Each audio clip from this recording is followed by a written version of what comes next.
une bonne partie. Il n'y a pas de lumière.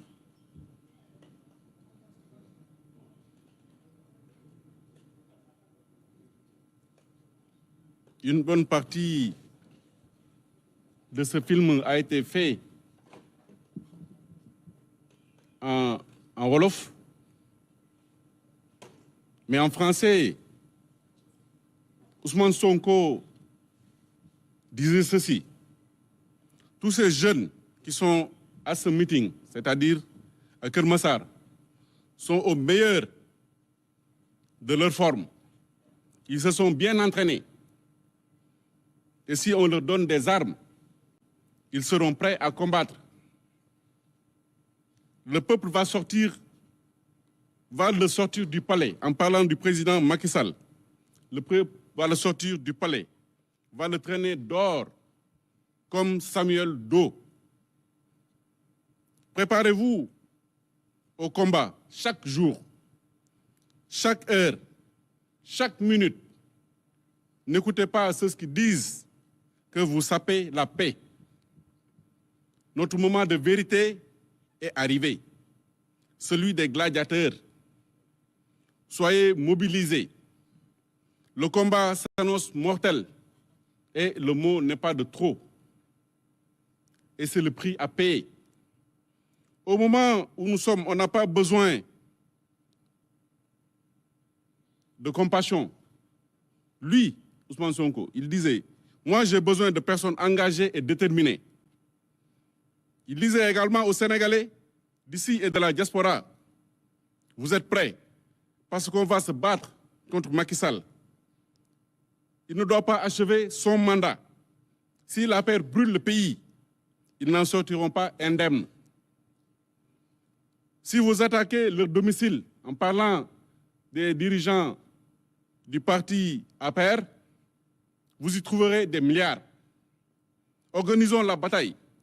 Il faut tout synchroniser. Et je compte sur les jeunes. Dans les jours à venir, en plus du combat de terrain, il y aura d'autres batailles qui seront engagées. Il disait également aux jeunes de rester chez eux, qui ne seront pas des victimes malheureuses, que ce ne sont pas que des déclarations pertinentes. Celui qui meurt, tes parents feront d'autres enfants.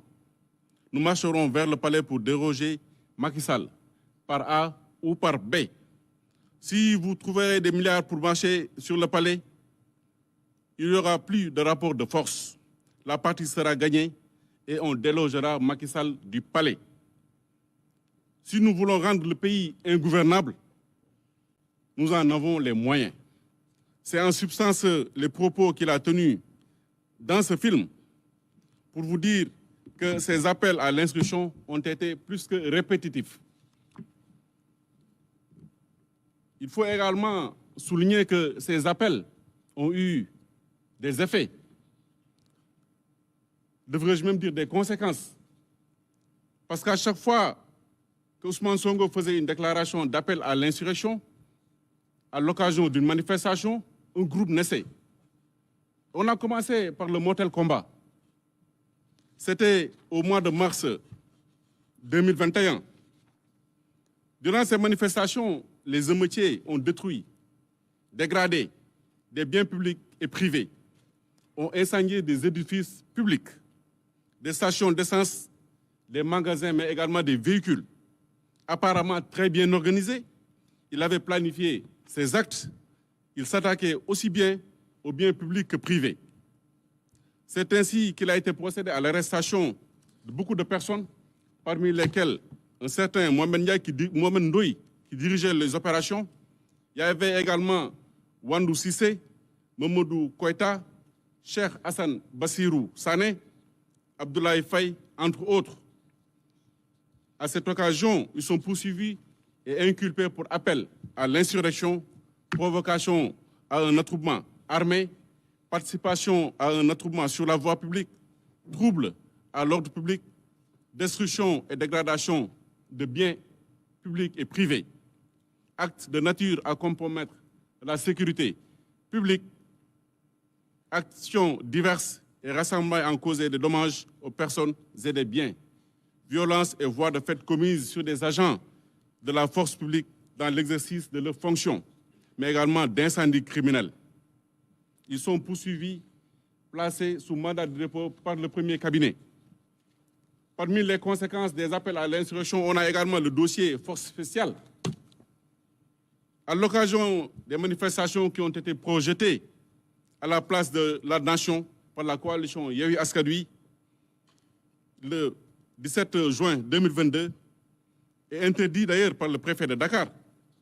Il a été donné aux enquêteurs des informations faisant état de ce qu'un groupe d'une dizaine d'individus s'organisaient en vue d'attaquer les forces de défense et de sécurité le jour de la dite manifestation.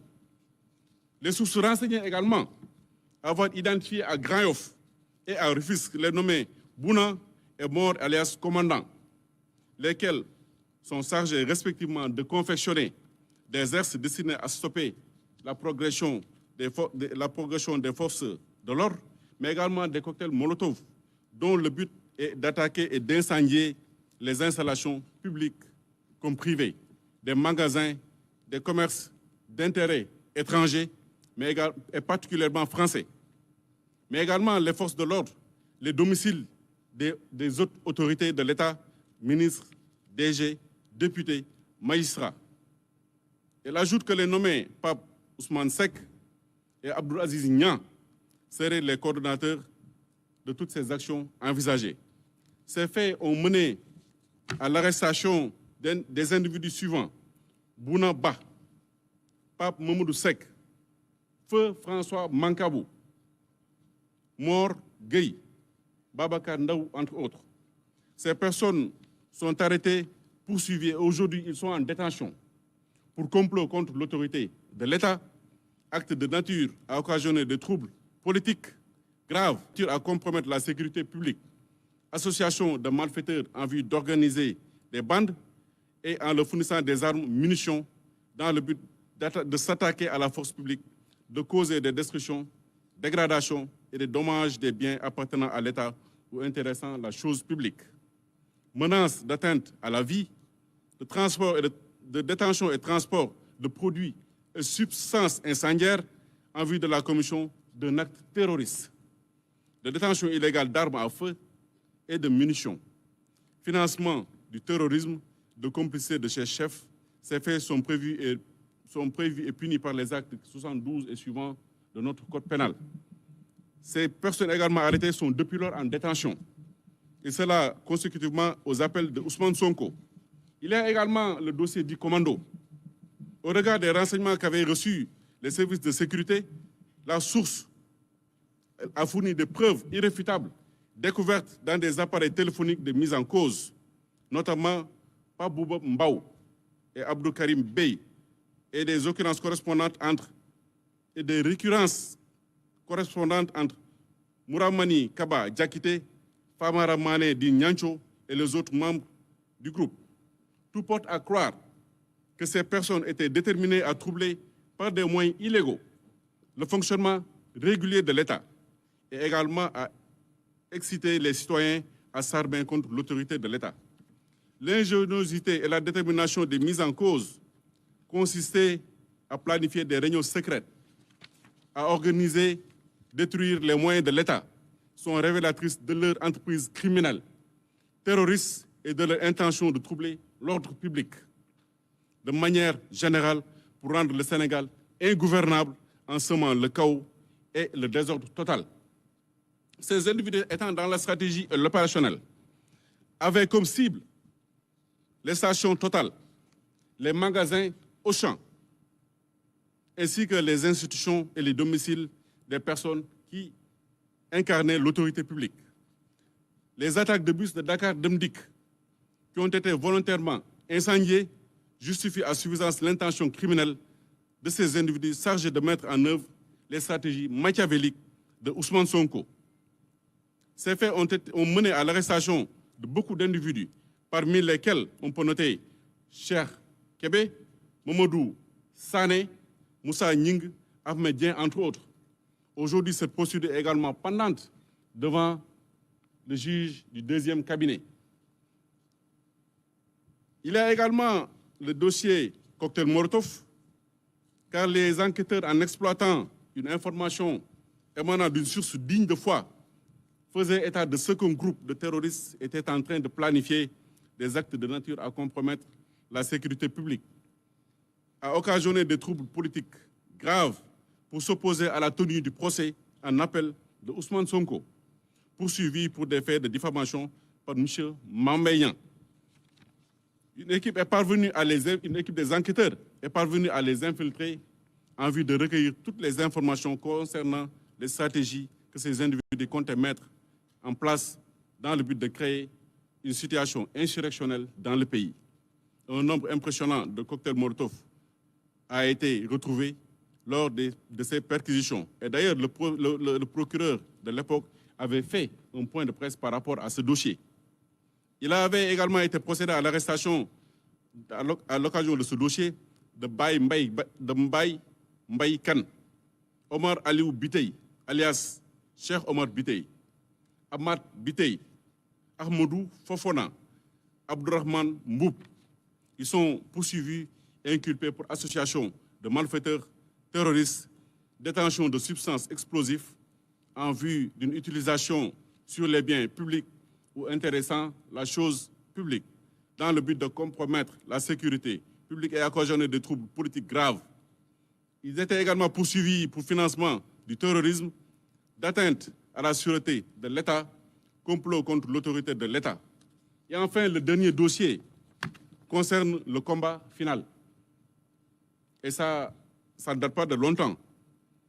Parce qu'entre le 1er et le 2 juin, à la suite du prononcé du verdict de la Chambre criminelle ayant condamné Ousmane Sonko à 2 ans de prison ferme pour corruption à la jeunesse, le pays a été à nouveau secoué par des séries de manifestations émaillées par des scènes de violence, des actes de destruction, les biens publics, des manifestations au cours de laquelle des pertes en vies humaines ont été notées. L'université Cheikh Anta Diop de Dakar a été attaquée et saccagée.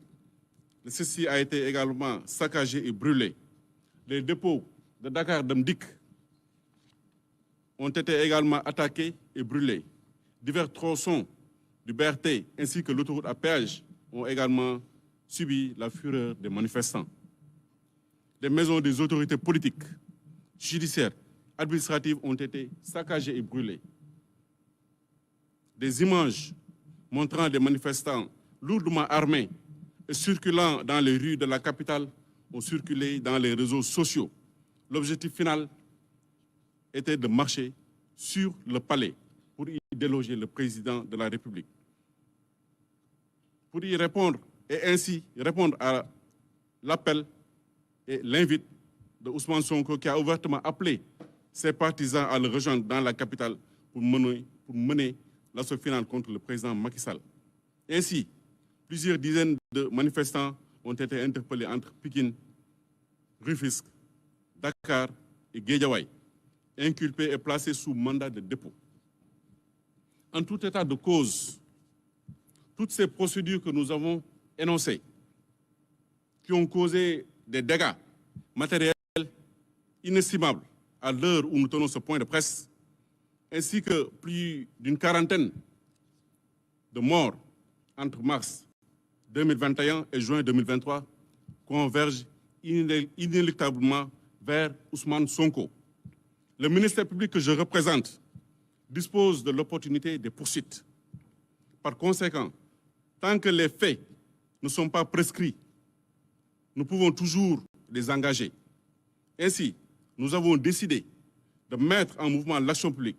C'est pourquoi ce dernier est aujourd'hui en garde à vue et nous sera incessamment présenté, car sa procédure est pratiquement bouclée. Et à cet effet, il sera poursuivi pour appel à l'insurrection, association de malfaiteurs, atteinte à la sûreté de l'État, complot contre l'autorité de l'État, actes et manœuvres à compromettre la sécurité publique et à créer des troubles politiques graves, association de malfaiteurs, en lien avec une entreprise terroriste, mais également de vol. Ce qu'il faut admettre et reconnaître également, c'est que Ousmane Sonko a lui-même reconnu avoir arraché violemment le téléphone portable d'une dame gendarme. Et ces faits sont qualifiés juridiquement de vol. Ça a été un peu ridiculisé dans les réseaux sociaux en parlant qu'Ousmane Sonko a été arrêté pour vol. Mais en réalité, c'est l'élément déclencheur de son arrestation, qui était d'ailleurs imminente. Par conséquent, il sera également poursuivi pour vol. En conclusion, nous estimons que l'État garant des libertés individuelles, collectives et de la sécurité publique prendra toutes les dispositions nécessaires afin de maintenir l'ordre et de préserver les personnes et les biens de toute menace. Je vous remercie de votre aimable attention. C'est en ces termes que ce point de presse s'achève. Merci.